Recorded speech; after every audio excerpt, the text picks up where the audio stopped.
Thank you, Mr. President. Colleagues, today I rise in honor of Black History Month as a member of the largest legislative Black caucus in the country to pay tribute to Julian Bunn.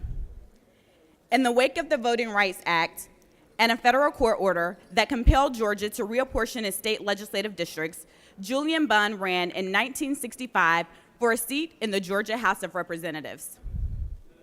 With the help of his former SNCC colleagues, he waged a grassroots campaign that engaged thousands of Black voters who had never before enjoyed the opportunity to participate in a free and democratic election.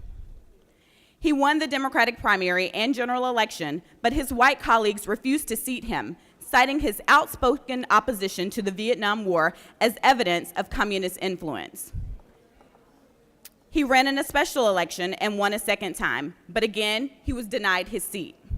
Only when the U.S. Supreme Court intervened did Julian Bunn take his rightful place in the Georgia House of Representatives, where he served with distinction until 1975.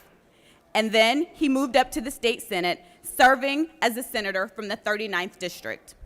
I don't take it lightly that I serve in the very seat that Julian Bunn once held. Even as I stand here today with 2 pending criminal charges looming over me, I'm reminded of all of the civil rights leaders like Julian Bunn who paved a way for me to stand here today. It's through the spirit of those that came before me that I will continue to uplift the voices that often feel overlooked and unheard in our political process. Through the spirit of those that came before me, I'll continue to speak out to ensure fair and free elections for all Georgians, regardless of party affiliation. Through the spirit of those that came before me, I have a duty to speak out against undemocratic decisions and rules like the Senate rules passed by this very body that seek to silence our citizens' right to free speech. Just last night, I spent hours at the Fulton County Jail awaiting the release of 9 Georgians, many members of the clergy, who were arrested for praying at a Board of Regents meeting because of the laws that we passed in this body.